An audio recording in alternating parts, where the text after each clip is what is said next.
Hello and welcome to love infinite tarot channel. यहाँ पर आज हम बात करेंगे ट्विन फ्लेम जर्नी की। ट्विन फ्लेम जर्नी में आपके पार्टनर की किस तरह की एनर्जी है, थॉट्स है और फीलिंग्स हैं आपके लिए इस जर्नी में। अगर आप ट्विन फ्लेम हैं तो वो समझ सकते हैं, और अगर नहीं तो आप ये समझिए जिनको कि आप मिस कर रहे हैं या जिनके लिए आप अभी रीडिंग देख रहे हैं, जो भी पर्सन है, एज की भी बात नहीं है, जेंडर की भी बात नहीं है, तो जो भी पर्सन है उनके लिए अगर आप कुछ रीडिंग देख रहे हैं तो देखते हैं उनकी क्या फीलिंग्स हैं और किस तरह का आपकी जो जर्नी है और एनर्जी है जा रही है।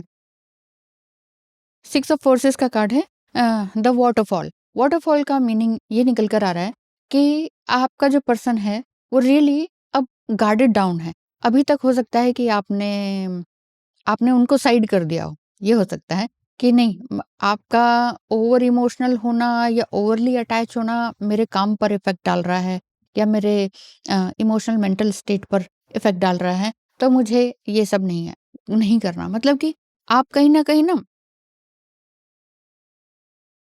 डिस्टेंस क्रिएट किया आपने ट्विन फ्लेम से, कहें या आप जो भी पर्सन के लिए देख रहे हैं उनसे आपने डिस्टेंस क्रिएट किया है कि नहीं, अब और आगे नहीं। क्योंकि इमोशनल मेंटल स्टेट अगर खराब होता है तो आपका फिजिकली भी प्रॉब्लम आती है और फाइनेंशियल भी असर तो पड़ता ही है। तो यहाँ आपने अपने आप को थोड़ा बैक स्टेप लिया है, और इस वजह से जो आपका पर्सन है वो इस समय में दे आर क्राइंग, ये कह सकते हैं। ठीक है, and again two of forces का कार्ड है द विलो। अम, वो आपको किस नज़र से देखते हैं, क्या फीलिंग्स रखते हैं, इसकी बात करें तो आपका पर्सन जो है वो आपको एक, the willow is the tree ना, तो एक ऐसा ट्री के रूप में देखते हैं कि आप कितनी फ्रेश एयर की तरह हो। मतलब if you are a woman तो वो आपको इस तरह से देखते हैं कि वुमन तो आप हो, एक डिवाइन फेमिनाइन या एंजेलिक क्वालिटीज आपके अंदर है, और एक हीलिंग हीलिंग की जो क्वालिटीज है ना वो आपके अंदर है, और आपको एज अ हीलर ही देखते हैं। चाहे आप ये वाला काम भी ना कर रहे हो हीलिंग का, बट एज अ हीलर ही आपको देखते हैं। और यही देख रहे हैं कि जैसे हो सकता है कि पास्ट में अभी कुछ रिसेंट टाइम में उन्होंने कुछ कहा हो कि यू आर जस्ट लाइक नदी या रिवर, लेकिन अब आपको वो ये समझ रहे हैं कि नहीं, तुम बहती तो चलती हो लेकिन तुम द विलो, अपने अंदर एक गार्डेड एनर्जी भी है आपकी, एक ग्राउंडेड एनर्जी भी है कि नहीं, मुझे ये करना है तो करना है। मतलब लेफ्ट ब्रेन और राइट ब्रेन दोनों का यूज करते हुए आप चलते हैं। लॉजिकली भी आप सोच रहे हैं इस रिश्ते के बारे में। क्यों? क्योंकि कहीं ना कहीं आपको भी ये समझ में आ रहा है कि कुछ चीज़ों को 3D वर्ल्ड के हिसाब से भी देखना होता है, सिर्फ 5D वर्ल्ड और इमोशंस और फीलिंग के हिसाब से ही नहीं। आगे क्या कहते हैं वो, the light of the world. आपका जो पर्सन है वो कहीं ना कहीं आपके लिए एक अच्छा एक्शन लेने की कोशिश में है। उनको अभी तक वो विजडम नहीं था। आपके साथ मिलने पर हो सकता है उन्होंने थोड़ा सा आपको लाइट ही लिया हो कि ऐसी होती हैं, है ना, मेरे पीछे आएंगी समथिंग। लेकिन नहीं, आपने जब अपने आप को बैक स्टेप लिया इस रिश्ते में, तो वहां उनकी जो है ना अवेकनिंग हो चुकी है। ही शी कुछ भी हो सकते हैं, आपका पर्सन वो अवेकन्ड है एंड दे आर हैप्पी कि आप जो है ना अपने काम को, अपने घर को, अपने हो सकता है पेट्स हों, बच्चे हों, उन सभी को बहुत अच्छी तरीके से रिस्पॉन्सिबिलिटी निभाते हुए आगे काम कर रहे हैं। ऐसा आपका पर्सन आपको इस नज़र से देखते हैं, इस तरह का थॉट है।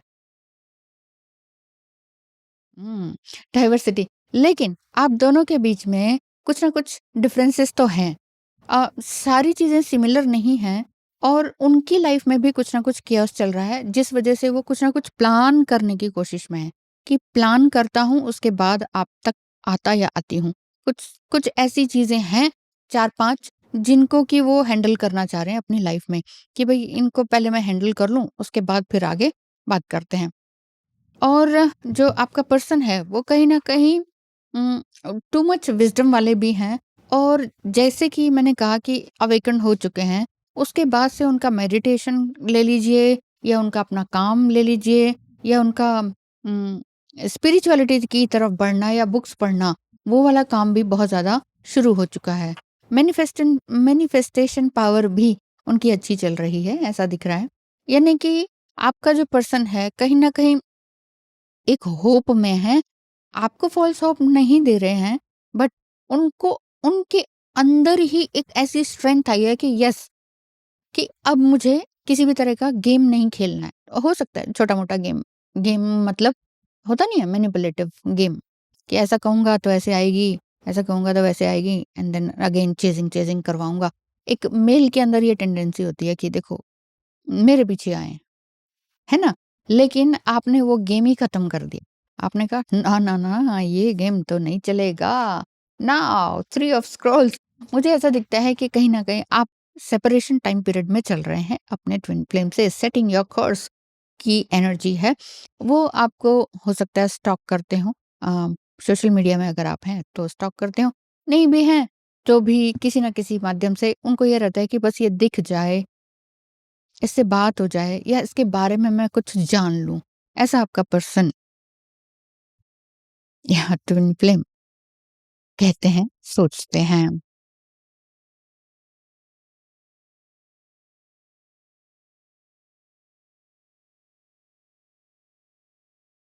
ट्विन फ्लेम एनर्जी आपकी किस तरह की है और आप क्या सोचते हो? ठीक है? ये भी देखते हैं। मतलब कि मुझे ऐसा दिख रहा है, जो भी कुछ हुआ हाँ, और अब जो छोटा-मोटा सेपरेशन भी है, वो भी वापस से आने की तरफ है। क्योंकि जो आपका पर्सन है वो कहीं न कहीं आपको मिस कर रहे हैं, आपके बारे में अवेकन हो चुके हैं, आपको एक अच्छी हाई प्रीस्टेस या ये कहें कि क्वीन लाइक क्वालिटी की तरह देखते हैं कि भई आप कुछ और हो और लोगों से बिल्कुल अलग हो। तो मुझे आपको पाना है, इस तरह की एनर्जी उनकी दिख रही है। इसलिए वो आपको स्टॉक करते हैं, वेट करते हैं, मिसिंग एनर्जी है, कुछ प्लानिंग भी है। ठीक है? तो ठीक है, ये भी होगा। होगा, जल्दी ही होगा, ठीक है? आपको सोचने की ज़रूरत नहीं है। 5-5 अगेन। सो द इलेक्ट्रिक का कार्ड है क्रिएटिव एक्सप्रेशन। कहीं न कहीं आपका जो पर्सन है अवेकन होने के बाद समथिंग क्रिएटिव कर रहे हैं और एक्सप्रेशन का भी मतलब यही हुआ कि अब अपनी बातों को, अपनी चीज़ों को एक्सप्रेस करेंगे। डेफ़िनेटली वो एक्सप्रेस करेंगे। ट्रांसफॉर्मेशन, यस, ट्रांसफॉर्मेशन उनका चल ही रहा है। Expression, battle of hidden head versus heart का कार्ड है। यानी कि है ना कि मैं तो ऐसा सोच रहा था, वो तो ऐसी निकली, अब क्या किया जाए? तो क्या किया जाए में यही बात आ जाती है कि अगर फीमेल, तभी मैं कहती हूँ ना मेरा लव इनफाइनाइट चैनल है, उसमें भी आप देखिए वहाँ मैं क्या कहती हूँ ट्विन फ्लेम के बारे में भी, या सिंपली आप एक फीमेल हैं या मेल के साथ आपका कनेक्शन है, रिलेशनशिप है, तो वहाँ आपको ये देखना होता है कि हर समय गिविंग, ओवर गिविंग करते नहीं चले जाना होता। है ना? गिविंग कर दिया आपने, क्यों? क्योंकि नर्चरिंग एनर्जी होती है फेमिनाइन की, वो आपने कर दिया, इट्स ओके, ठीक है? लेकिन सामने वाला अगर फॉर ग्रांटेड लेता है, तो वहाँ पर आपको स्टेप बैक लेना ही चाहिए जो कि आपने लिया है। इस वजह से आपके पर्सन का ट्रांसफॉर्मेशन इस ट्विन फ्लेम जर्नी में चल रहा है बहुत ही ज़बरदस्त तरीके से। क्यों? क्योंकि एक होता है ना कि रातों को नींद नहीं आना, in dark night of the soul, उस टाइप का ये सब कुछ चल रहा है। उनको लग रहा है कि मैंने गलती कर दी। He is in guilt and missing feeling. मैंने गलत समझ लिया। मैंने तुम्हें गलत समझ लिया। प्रीस्ट मैंने कहा कि आपको समझते हैं हाई प्रीस्टेस की तरह, ये खुद ही हाई प्रीस्ट की तरफ बढ़ रहे हैं, ठीक है? क्वीन भी समझते हैं, लेकिन इनको पता है क्या लग रहा है? कि यार मैं तो तुमसे कम हूँ। I am not worthy for you. क्या मैं ये सब कुछ कर लूँगा? तो पर्सनल एम्पावरमेंट की तरफ आपका डिवाइन मस्कुलाइन जो है बढ़ रहा है। Male female feminine and masculine energies की बात है, जो कि इस तरह से हाथ में ले रखा है ना, सन एंड मून। सो आपका जो पर्सन है वो कहीं न कहीं स्ट्रॉन्ग विल एंड पावर के साथ आपकी तरफ बढ़ने की तरफ इशारा दिखाई देता है।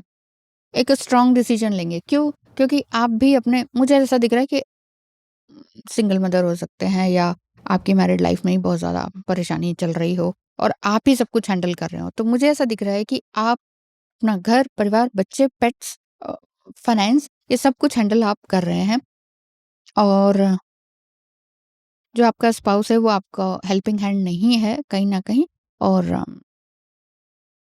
आपका जो पर्सन है, ट्विन फ्लेम है, वो ये सारी चीज़ों को देख रहे हैं, जान रहे हैं दूर से। दूर से ही चल रहा है जो चल रहा है।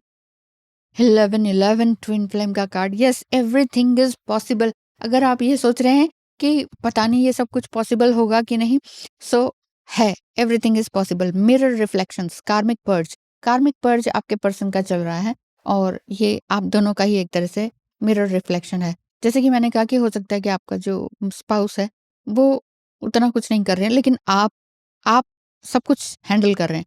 सो आपको ईश्वरीय ताकत भी मिल रही है। अभी बॉटम देख लें, द ट्रेजर। आपका जो पर्सन की फीलिंग की बात करें, तो उनको लग रहा है कि मैंने तो खजाना खो दिया।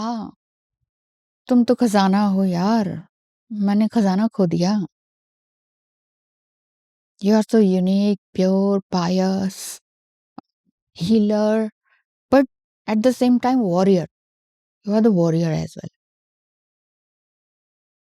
ऐसा दिख रहा है। तो 11-11 की जो फीलिंग्स हैं, इसमें आपका वो, मुझे ऐसा दिख रहा है कि आप कुछ नया काम शुरू करने वाले हैं और वो काम या फिर जो काम किसी तरह से रुक गया था, वो काम आप बड़े अच्छी तरीके से अबेंडेंस की तरफ जाएगा,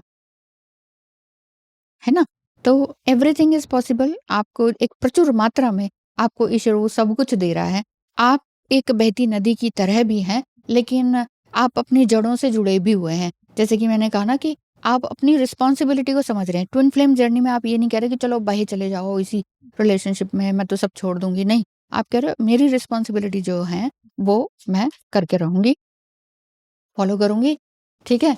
और ट्विन फ्लेम ने वापस आना है तो प्रॉपरली 100% चेंज होकर आए, just like a king quality, ठीक है? और आप जो हो ना, कहीं न कहीं हाई प्रीस्टेस से क्वीन की तरफ तो आप बढ़ चुकी हो, लेकिन अभी भी और आगे आपने जाना, अभी भी और आगे आपने जाना है। द एम्प्रेस, द एम्प्रेस बनना है आपने। You are on the way to become an empress, a unique personality, mentally, physically, emotionally, हर तरह से। आपके लिए गाइडेंस ट्विन फ्लेम जर्नी में luck. A sudden change of luck is likely. Things are working in your favor. Excellent time for networking. Networking से related अगर आपका कुछ काम है, जैसे कि सोशल मीडिया वगैरह में कोई काम है, किसी भी तरह का जिससे कि आपका पैसा आ रहा हो घर में, तो उन सब चीज़ों को शुरू में हो सकता है जब आप इस पर्सन से मिले आपको लगा कि ठीक है, सब छोड़ देंगे क्योंकि मुझे वो सब कुछ नहीं मिला है, एंड देन अब आपने सोचा है जैसे-जैसे रिश्ता ग्रो करता चला गया, अब आपने सोचा है कि नहीं-नहीं, खुद को खोना is not love. Falling in love is not love. Growing in love, that is pure love. अब चाहे ग्रो करते हुए आपस में कभी ना मिले, वो वाला फीलिंग भी आपके अंदर एक स्ट्रॉन्ग बन चुकी है कि मिले तो ठीक है, नहीं तो नहीं। अ, मैं तो अपना आगे अपना काम करती रहूँगी क्योंकि मुझे तो ईश्वर मिल गया है, भगवान मिल गया है। तो मैं ईश्वर, भगवान, अल्लाह से कनेक्टेड हूँ, मुझे और कुछ नहीं चाहिए। कोई अच्छा, जैसे हाई प्रीस्ट है, कोई ट्विन फ्लेम जो है कि अच्छी तरीके से आते हैं, एंटर करते हैं। एक अच्छी प्रोटेक्टिव एंड प्रोवाइडिंग एनर्जी में आते हैं।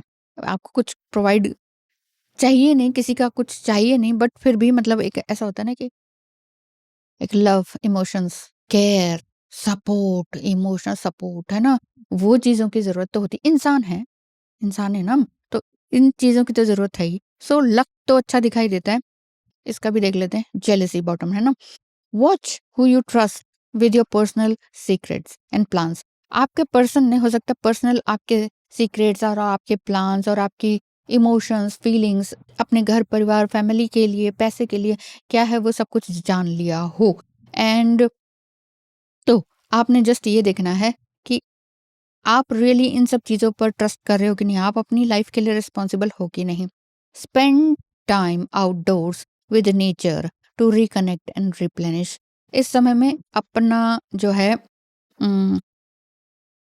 टाइम को खोटी नहीं करने का है, और थोड़ा सा अगर लाइफ में बहुत ज़्यादा केओस चल रहा है, तकलीफ़ें हैं, पेन है हर जगह से, आज ये बात हुई तो कल दूसरी, कल तीसरी, फिर कल चौथी, तो इस तरह का आपका ये चल ही रहा है कि एक चीज़ को मैं शांत करती हूँ, दूसरी शुरू हो जाती है।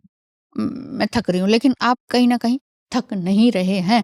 आपको और ज़्यादा रिबिल्ड किया जा रहा है। आपको सोने को और जितना गलाया जाए ना, जितना तपाया जाए, तो आप वो सोना हो। मैं सोना हूँ मिट्टी, नहीं वाली बात है। तो आप वो सोना हो और आप आगे बढ़ते चले जा रहे हो। अ, जिस हिसाब से आप बढ़ रहे हैं ना, उसी हिसाब से आपके पर्सन का भी ट्रांसफ़ॉर्मेशन हो रहा है। हार्ट वर्सेस हेड का जो बात चल रही है ना कि यार ये चुनूँ, नहीं चुनूँ, और बार-बार इनको लग रहा है कि मैंने जो जो चाह रहा था ना वो मैं खुद ही खो दिया हूँ मैं तो। मैंने तो खुद ही खो दिया है। जैसे कि आया था कि ट्रेज़र, लॉस्ट ऑफ ट्रेज़र, कि यार मैंने खज़ाना, मुझे मेरे हाथ आया हुआ अमृत, प्यार, वो सब मैंने खुद ही खो दिया अपनी बेवकूफ़ी से। तो ये थोड़ा-सा रिग्रेट उनको है। बट आप अपनी रास्ते पे, अपनी डिग्निटी पे, अपनी वैल्यू, हर तरह की वैल्यू आप अपनी बनाए रखिए। पार्टनर जो है आपका आने ही वाले हैं। आएँगे तो ठीक है, नहीं आते हैं तो आप अपनी वैल्यू बनाए रखिए। इससे इम्पोर्टेंट और कोई चीज़ दुनिया में है नहीं। ध्यान रखिए अपना। Thank you so much. Bye-bye.